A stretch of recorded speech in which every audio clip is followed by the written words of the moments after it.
Chapter 4, Camille. Jordan rolled onto his back, one arm flung across a blanket, the other tucked beneath his head like a pillow. He didn't think I was still awake or paying attention. But in the quiet, his breathing evened out and softened into the kind of sleep that made him look younger, unguarded, almost boyish. I lay there on my side facing him, counting the slow rise and fall of his chest. I tried to let that rhythm pull me under too, but my thoughts just kept slipping back to my mind, racing on a track. The cabin had settled into its after-midnight creaks. Wind worried the eaves. Somewhere far off, water moved, a creek maybe, folding over some stones. I could still taste the tannin of last night's bread on the back of my tongue. I could still hear the laughter at the table, the music that was being played, the way jokes ricocheted off wood walls and landed right where they always did with Jordan on the glinting surface of things. He was good at that, surface things. He polished it. People slid around it, laughing, never noticing the depth below. I used to love that about him, how he could just crack tension with an easy grin, how he could read rooms like treadmills and set them to humming at an easy, light jog pace. Now in the dark, I listen to the silence where I wish the rest of him would speak. Tell me what you're afraid of, I would say. Well, I would think, as if he could hear my thoughts. Tell me what you need that you don't know how to ask for. Tell me I'm not imagining the distance between us, that is just separating more like a gauge each and every day. My phone face down on the nightstand vibrated once with a delayed push notification, some unimportant thing that still sent a small spike of alertness through me. I ignored it, and I pressed my fingertips to my eyelids until soft glaciers sparkled there. The day had felt like a long-held post-it note. I wanted it to release. A memory rose. The first time that I'd seen him, Jordan that is, at the gym, head thrown back laughing with a client, hand on his heart like the joke had surprised him too. I thought, there's someone who lives with the volume turned all the way up. I had thought the kind of warmth could carry a room. Maybe it could also carry me. And it had, to be honest, for a while. And schedules had multiplied, and even our affection learned to sprint. Mostly I missed the slow coffee left to go cold because the conversation was just too good. Music on low while the city moved outside our window, and his voice pitching inward to share the heavier thing. We wanted, but we lost love. We'd lost the path to it. We'd lost the path to ourselves. The thought was gone and I turned over and then back again. I was restless. The sheets had cooled where I had lifted, and then I chased warmth into Jordan's side of the bed until I felt silly and then slid away. Those gaps, the literal ones in the sheets, the figurative one across the mattress, well, they felt like the shape of a question I was scared to ask out loud. Sleep finally arrived. It wasn't so much falling as being lowered carefully into a wide, dark pool. I dreamed of running without effort, of lights flickering between trees like someone breathing. In the dream, I had heard laughter ahead and followed it until it opened into a meadow where the sky felt nearer than it ever did in the city. I awoke smiling, and then felt the smile recede as the ceiling resembled, and the real morning pressed up against the glass. This was reality. The window was pale with pre-dawn, The air had that quiet that wasn't empty but expectant, like the day was taking its first breath. I slid carefully out of bed, toe walked to the bathroom, and splashed cold water on my face until it stung. Quick ponytail, socks on, and the faithful running shoes with their scuffs and one frayed lace that kept meaning to replace. But I never got around to it. I just tied my shoes tighter. I looked at Jordan as I was creeping out, still on his back, eyelashes, a dark fan, and felt an ache that didn't announce itself as sadness so much as hunger. I wrote a quick note. I'm out for a run, baby. Didn't want to wake you. And I drew a love heart, and I left it on the pillow where I had just laid my head. And then, like a thief in the night, I slipped out the door, opening it to a morning that swallowed me. Outside, the mountain air cut clean as mint, the kind that turns your inside weather. The porch boards had a cold memory to them, and the gravel kissed my shoes through my shoes with that familiar crunch and give that gravel does when you walk on it. I stretched my arms overhead until my spine clicked, and only then noticed a figure down the edge of the trees. It was Maya, unwinding her earphones from a knot. I thought to myself, who still has connected earphones? As I looked at her, her smile brightened my morning as we both caught each other's glance because we had snuck out. Couldn't sleep, Maya whispered. Nah, I just couldn't stop thinking. Kept running in my mind, Camille said, which was the same thing in practice, really. Maya slung her headphones around her neck like a necklace. Let's try and outrun it then. They set off on an easy pace, breath visible in little clouds that dissolved behind them. The path threaded between pines and dirt matted with needles, and the occasional root arched up like a question mark. For the first few minutes, they didn't talk. The body speaks for you at the start, the soft awkwardness of settling to a rhythm, shins negotiating the terrain, lungs opening up like stubborn windows to the air filling them. Then, as though outpacing their breath, they heard footsteps catching up, a soft double quick.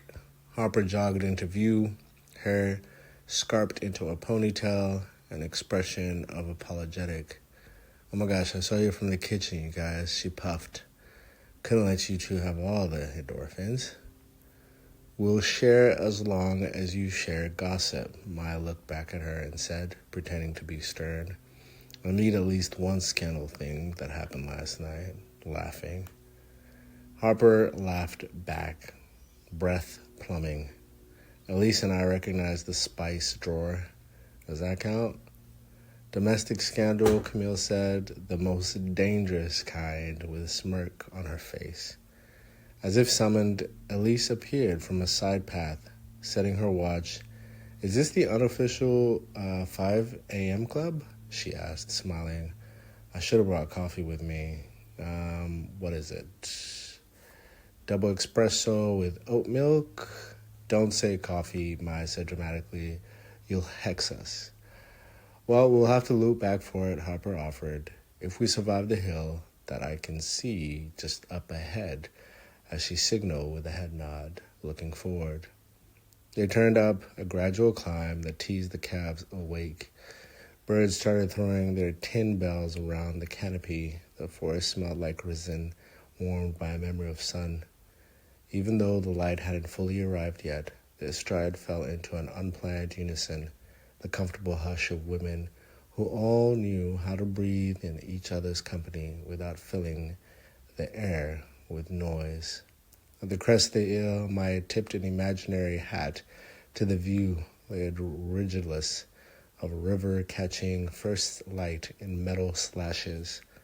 Okay, she said, we get points for being here when the earth turns gold. Harper looked at her. That's not gold. That's the universe bribing us to keep going.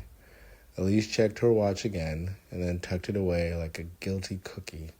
I told myself 3 miles, already negotiating. You and your negotiations, Maya teased. How's work, by the way? Elise thinned with a smile. Busy, she said. Rewarding, but, busy. Kind of in that way that leaves you questioning all your priorities and why you're doing it. Harper looked at her and said, translation, please? She hasn't had a day off in forever. It's not that dramatic, Elise protested, and then softer. I like my work. I just sometimes I can't tell if I choose it or if it chooses me, and I never argue back. Camille felt that in the cartilage. Maybe arguing back is allowed, she said. They ran another minute, the silence now warm with permission. Camille could feel the machine of her body settle, the ease of swing of arms, the subtle lift in the chest that meant the breath was deepening. She loved the way running arranged her thoughts into rows like someone soothing or smoothing a tablecloth onto a dining table. She sometimes imagined conversations she'd never say out loud and then brought them home in the soft sheen of sweat on her skin. It felt like proof she had carried something heavy and set it down. Maya broke the quiet. Can I be honest, ladies? She didn't wait for an answer. Sometimes I feel like a houseplant with a shade. Ethan's this flooding light. He doesn't mean to overshadow. He just does. And I love him, but I want to be in the sun too. Harper made a sympathetic sound. I get that. With Lucas, it's different. He's not a floodlight. He's, what's that word? He's like precise, efficient. He thinks love is making sure the cupboard's organized and the mortgage rate is optimal. Some sort of IKEA Swiss army knife. I know that he loves me. I do love him. But I kind of miss a Tuesday messy kind of afternoon for no reason, going to tacos and letting your hair out. Elise nodded. I tell Noah we're good, and we are, but sometimes good feels like a word you use because it would take too long to explain the rest. They all laughed at that, a sound that ricocheted and bounced pleasantly among the tree trunks, keeping all their secrets inside. What about you, Cam? Maya asked. How are you and Mr. Charisma, Mr. Jordan, Mr. MJ? Camille felt the question enter her, and she found a chair to sit on. It was her moment to express herself. It took her back. At this moment, it took her back to where all the girls had met, back in college, and she could see all their faces on the first day where they all saw each other. They had been of different grades, but they had played that one sport that had made them committed, hence why the run seemed so natural. And she eased into her answer. Perching her tongue out, she said, great. He's great, and I'm lucky. She thought of Jordan's dimples, his playfulness, the way he touched the small of her back like a promise in crowded rooms, whether it be to encourage her or just to let her know he was there. Or better yet, to move like a CIA Special Forces security guard instructing the president to move forward or backward. She thought of his jokes deflecting any approach to the tender center. She thought of their bed with its 2 gravity walls. Where, she exhaled, we're us. Which is to say, we're fine on paper, and most days, that is. We're also fine in reality. But like you guys know, sometimes I feel like I'm standing behind glass with a confession written on it, and he's reading the reflection instead of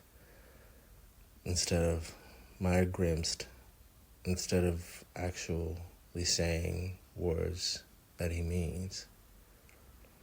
I don't know how to ask for more without sounding like I'm saying he isn't enough, Camille added quickly. He is. He's luminous. But I want that light that happens when you close your eyes and still see him. They slowly almost together as the path dipped. Conversation does that to the pace. It insists that the cadence slows down. Have you told him that? Harper asked gently. How? Camille asked genuinely. Do I say, hey, could you stop making everyone laugh for a minute so I could tell you I'm scared you'll never need me the way I need you? Elise gave a dry little chuckle. Yes, she shrugged. I mean, maybe not with those exact words, but I think men sometimes need the blowing bumpers, just the effect of a building coming crashing down with TNT dynamite. They're so busy trying to throw strikes, they don't care that the pins are just each other's feelings. That's an image, Maya said, wincing out a laugh. Also, Harper offered, you're allowed to need things. That's not a character flaw. That's a human thing. I felt my throat go tight into that specific way tears announces themselves without arriving. I nodded. Yeah, I know, I said. I just don't want to be the problem in a story that's going pretty well. You're not a problem, I said. You're a person. Put that on a t-shirt and sell it to every woman we know. They all kept moving, but the run had softened into intervals, from a jog to talking to a walk to laughing to brig eating and repeating itself. As the trail widened near the river, morning had pulled its coat on fully now. The water flushed like loose change. A pair of a deer lifted their sharp faces, then decided 4 women in leggings were nothing to fear, and went back to eating at the world it grazed. Harper said, Sometimes I think I'm too sensible for my own good. Lucas says we should plan, and I nod and open a spreadsheet, and then I resent the spreadsheet because it's subtle and responsible for our romance.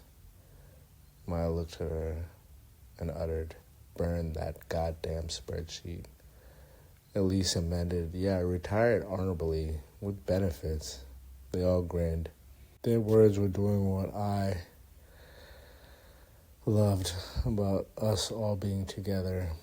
We were weaving our separate uncertainties into something like a shared blanket, and I felt the warmth soak in right through the weave, like it always had, from when we were just teens to early 20s, and now here we were as women. Maya broke the silence by saying, what scares you the most? And suddenly, as if pulling on a thread, they all been circling. Her tone wasn't dramatic, wasn't clinical. It was just like she was taking vitals. Elise answered first. Missing my life while living it, she said, surfing the crest of accomplishment and realizing the shore was where everyone I loved had been building a fire. Harper nodded, waking up and realizing we optimized everything but forgot to fully feel it. They looked at me. I felt shy in a way I didn't usually. Vulnerability had a way of presenting stage fright among friends. Finally, I said, not being chosen. Not by Jordan. I know he chooses me. I mean, not being chosen in the daily ways, in the pauses, in the parts where there isn't an audience. Only the person he tells the unfunny truth to. Maya squeezed my shoulder as we continued to work, as we continued to walk, as we continued to be. And she whispered, you deserve it. I think he does, I said. I think he's just out of practice. We all fell quiet, but it was the kind of quiet that felt like a hand on your back rather than a door shutting. Footsteps, breath, river, birds, nature. The mountain did its ancient thing around them without regard for human scale dramas. There was relief in that indifference. By the time that they had looped toward the cabin, the walk had turned into a daytime talk show.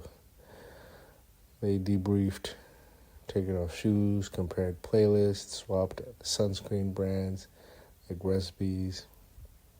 The path spat them out into sunlight that had thickened from guilt to butter. The cabin looked like a storybook from this angle, smoke lifting from one chimney like an illustration. Maya said, "Truce." A mock serious tilt her head. "Not spiraling today, y'all. Limited spiraling, at least bargained. Like scheduled." Harper looked and said, "Regulated spiraling with hydration breaks." Maya concluded, "Fine, but if anyone needs to emotionally sprint, we've got you, girl." They were all laughing when the smell hit them, a savory fog that made my stomach remember I hadn't even had water this morning. Garlic, coffee, something herbal, something sweet, the kind of smell that says, whatever you're worried about, we can at least feed it pancakes. They cleared the last line of trees and found the source.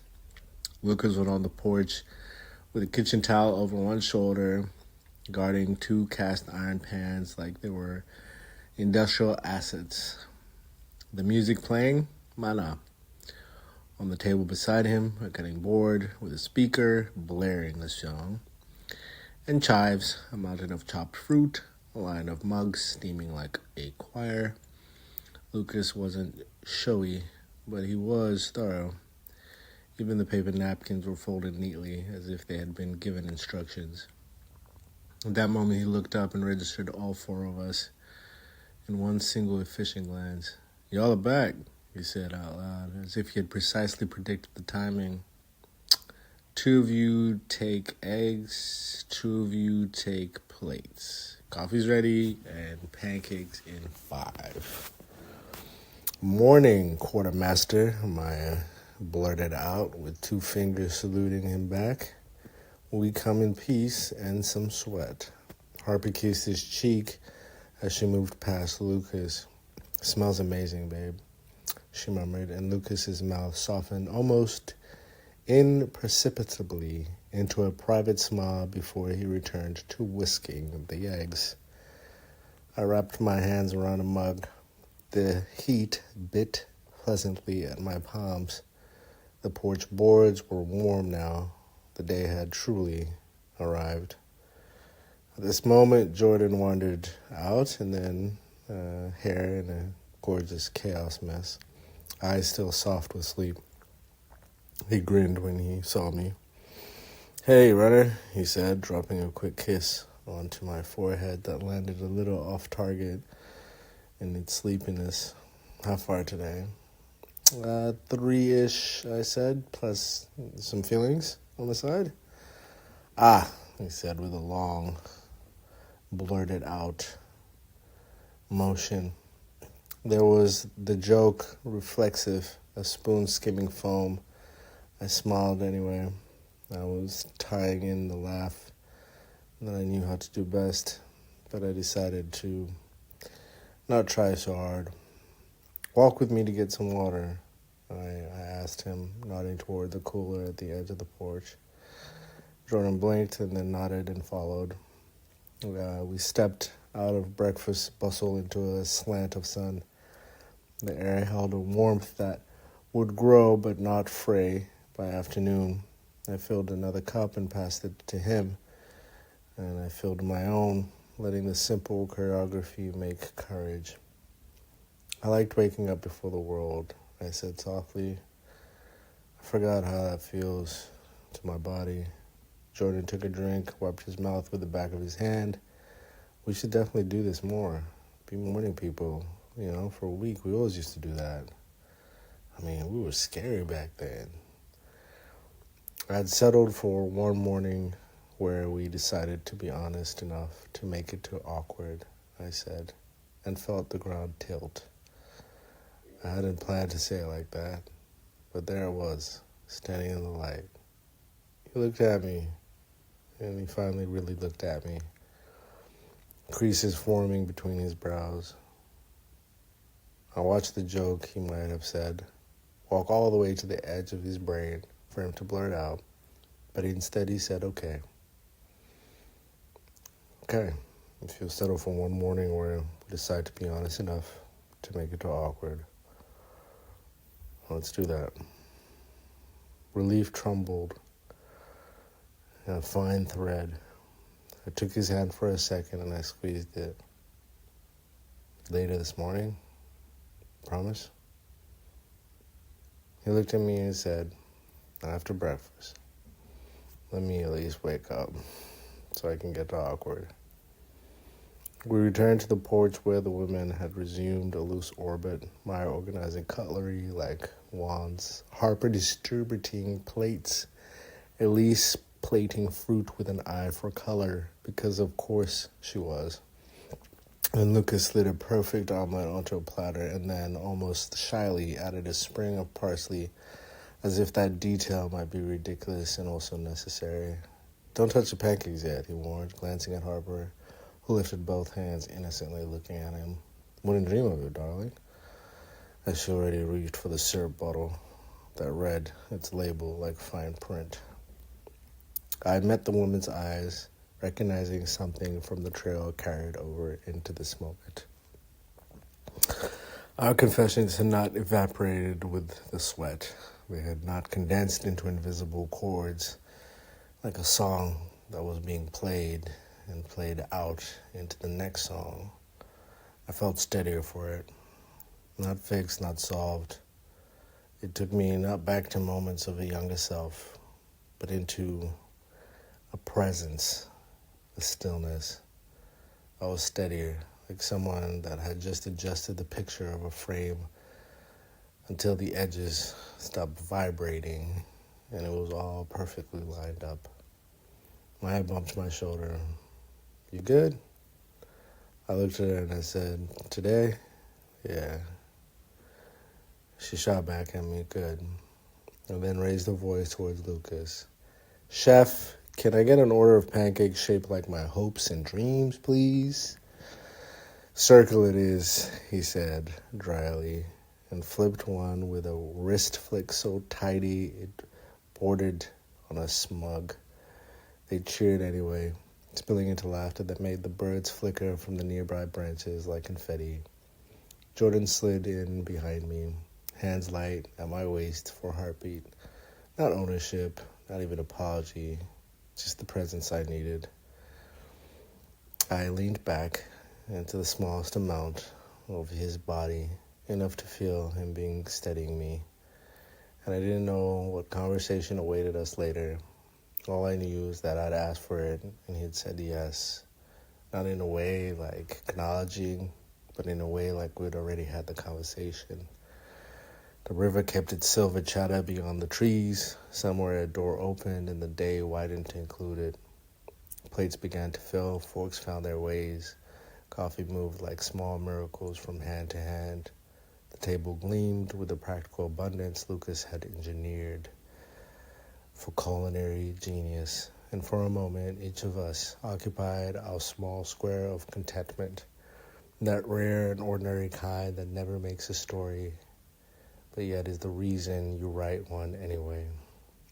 I lifted my mug in that moment and breathed in the steam, and I looked at those people that I loved in my life and that I was choosing again and again, and I didn't need to say anything out loud.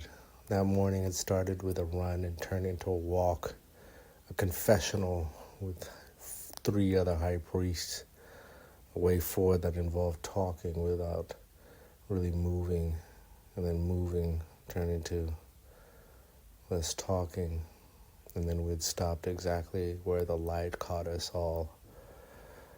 In that very moment, the 4 women, all of us, exchanged a glance that said we were there together. Like from the time of our birth, we were always meant to be in this exact, precise moment, seeing each other, feeling each other, knowing each other's most intimate thoughts, and for once we were all at peace. In that moment, Lucas cracked another egg with surgical precision, and the sizzle answered the call. And with that, the chapter of the morning had ended the way mornings do, with breakfast.